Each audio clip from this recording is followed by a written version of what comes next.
श्री सूत जी कहते हैं कि विदर्भ देश में सत्यव्रत नाम के एक प्रसिद्ध राजा हुआ करते थे। वो धर्म पूर्वक अपना राजकाज करते थे। उनका बहुत सारा समय सुखपूर्वक बीत गया। एक बार शाल्य देश के राजा ने विदर्भ देश के राजा पर आक्रमण कर दिया। उन दोनों के बीच भयंकर युद्ध छिड़ा।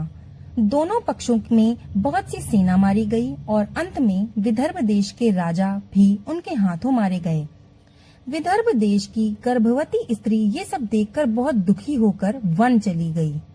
सुबह होने पर रानी ने जलाशय के किनारे एक वृक्ष के नीचे एक सुंदर बालक को जन्म दिया।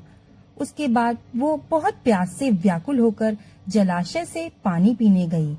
इतने में एक घड़ियाल आया और उसको अपना भोजन बना लिया और वो बालक पैदा होते ही अपने माता पिता से दूर हो गया। वो बालक के माता पिता नहीं होने के कारण वो बालक बहुत जोर जोर से रो रहा था। उस समय भगवान भोलेनाथ की कृपा से उमा नाम की ब्राह्मणी अपने बालक के साथ वहाँ से गुजर रही थी, पर ब्राह्मणी बहुत ही गरीब और विधवा थी और भीख मांगकर अपना गुजारा करती थी। उस नवजात शिशु को, जिसकी अभी नाल भी नहीं कटी थी, देखकर उसको बहुत दया आई और मन ही मन उस बालक के बारे में वो सोच रही थी। तभी वहाँ से एक सन्यासी गुजरे और वो ऐसे जान पड़ते थे मानो शिव शंकर भगवान ही हों। उस सन्यासी ने उस ब्राह्मणी से कहा कि तुम इस बालक की रक्षा करो और इसका पालन पोषण करो, इससे तुम्हें परम कल्याण की प्राप्ति होगी। इतना कहकर वो सन्यासी वहाँ से चले गए। उसके जाने के बाद ब्राह्मणी उस बालक को लेकर अपने घर की ओर चली गई। वो ब्राह्मणी एक चक्रा नामक नगर में निवास करती थी। उस ब्राह्मणी ने उस बालक का अपने बेटे की तरह ही पालन पोषण किया और उस बालक का नाम धर्मगुप्त रखा।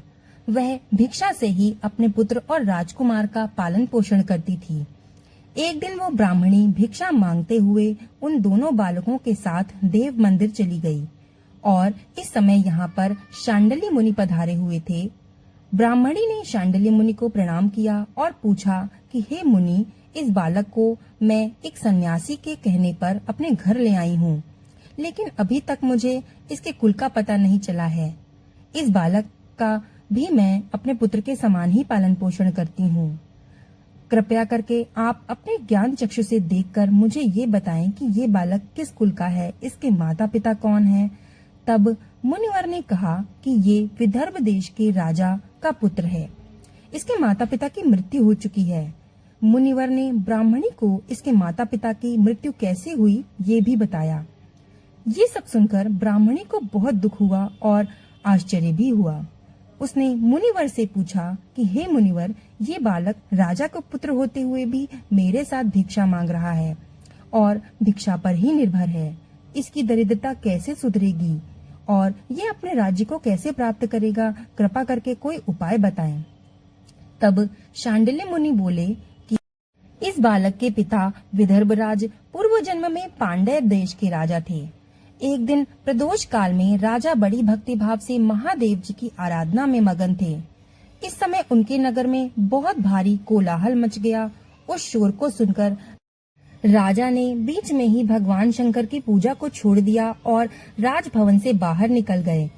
इसी समय राजा का मंत्री शत्रु को पकड़कर उनके समीप लेकर आ गया और वो शत्रु पांड्य राजा का सामंत था।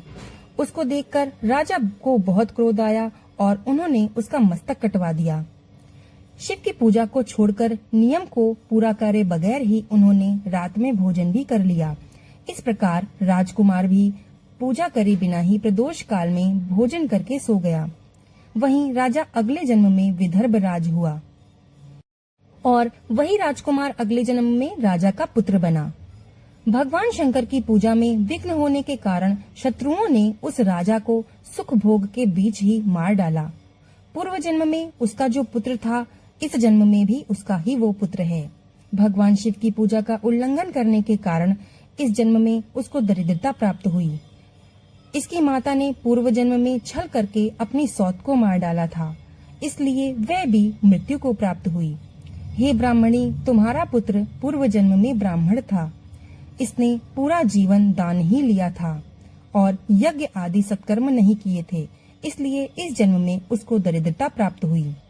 इसका निवारण ये है कि यदि ये दोनों बालक प्रदोष काल में भगवान भोलेनाथ की पूजा अर्चना करते हैं और व्रत के नियमों का पालन करते हैं तो साल भर में ही इनकी दरिद्रता समाप्त हो जाएगी और इनको राज सुख मिलेगा।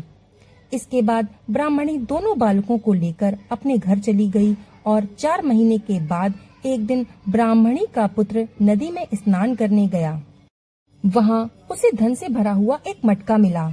वो उसे अपनी माता के समक्ष ले गया, जिसे देखकर माता बड़ी प्रसन्न हुई और उसने दोनों बालकों को धन आधा आधा बांट लेने को कहा।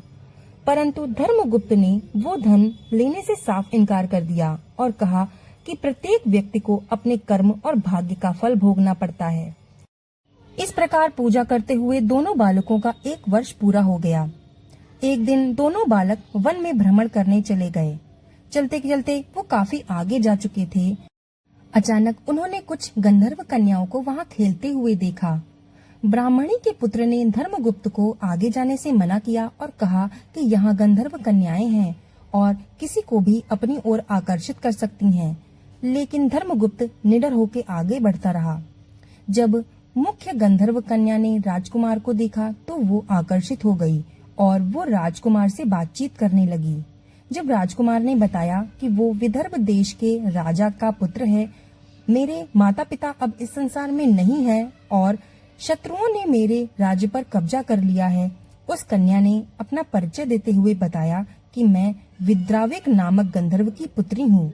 मेरा नाम अंशुमाती है और मैं गायन में प्रवीण हूँ और मैं आपसे विवाह करना चाहती हूँ। इतना कहकर उसने अपने मोतियों की माला निकालकर राजकुमार को पहना दी। तब उस राजकुमार ने पूछा कि तुम राजपाट गंवाए हुए राजकुमार के साथ कैसे रह पाओगी और अपने माता पिता की अनुमति के बिना तुम मेरे साथ कैसे आ सकती हो। अब अंशुमति कहने लगी कि अब चाहे जो भी हो जाए मैं तुम्ही से विवाह करूंगी। तुम 2 दिन के बाद मुझसे आकर यहाँ मिलना। इतना कहकर वो कन्या वहाँ से चली गई। धर्मगुप्त ने वापस आकर ब्राह्मणी और उसके पुत्र को सारी बात बताई। वे दोनों बहुत खुश हुए। 2 दिन के बाद राजकुमार पुनः उस वन में गया और उसने देखा कि अंशुमति वहाँ पर अपने पिता के साथ उसकी प्रतीक्षा कर रही है। तब उस गंधर्वराज ने राजकुमार से कहा कि वह शिवपुरी गया था। वहाँ भगवान भोलेनाथ और माता पार्वती ने उसे बुलाकर कहा कि धर्मगुप्त नाम का राजकुमार राज्य से विहीन होकर भटक रहा है। जाओ और उसका राज्य उसे प्राप्त करने में उसकी सहायता करो। मैं उनकी आज्ञा से अपनी पुत्री का हाथ तुम्हारे हाथ में दे रहा हूँ और तुम्हारा राज्य पुनः प्राप्त करने में मैं तुम्हारी सहायता करूँगा। और गंधर्व राज ने राजकुमार के साथ अपनी पुत्री का विवाह कर दिया और राजकुमार को अपनी पूरी सेना दे दी। उस सेना की सहायता से उसने अपने सारे शत्रुओं को समाप्त कर दिया और अपने पिता का राजपाट फिर से प्राप्त कर लिया और राजा बन गया। उसने अपने बुरे वक्त में पालने वाली ब्राह्मणी को राजमाता का दर्जा दिया और सूचिव्रत को अपना भाई माना। इस प्रकार नियमित रूप से प्रदोष व्रत करने से ब्राह्मणी और उसके पुत्र सूचिव्रत और धर्मगुप्त को धन धान्य व सुख समृद्धि प्राप्त हुई। श्री सूत जी कहते हैं कि जो मनुष्य प्रदोष व्रत कथा को पढ़ता व सुनता है उसे 100 जन्मों तक कभी दरिद्रता नहीं होती और अंत में वो भोलेनाथ के परम धाम को प्राप्त होता है। आपको ये कथा कैसी लगी हमें कमेंट में जरूर बताइएगा। वीडियो को लाइक कर दीजिएगा और अपने फैमिली एंड फ्रेंड्स में शेयर जरूर कर दीजिएगा। चैनल पर नए हैं तो सब्सक्राइब कर लीजिएगा। वीडियो पर अंत तक बने रहने के लिए आपका धन्यवाद।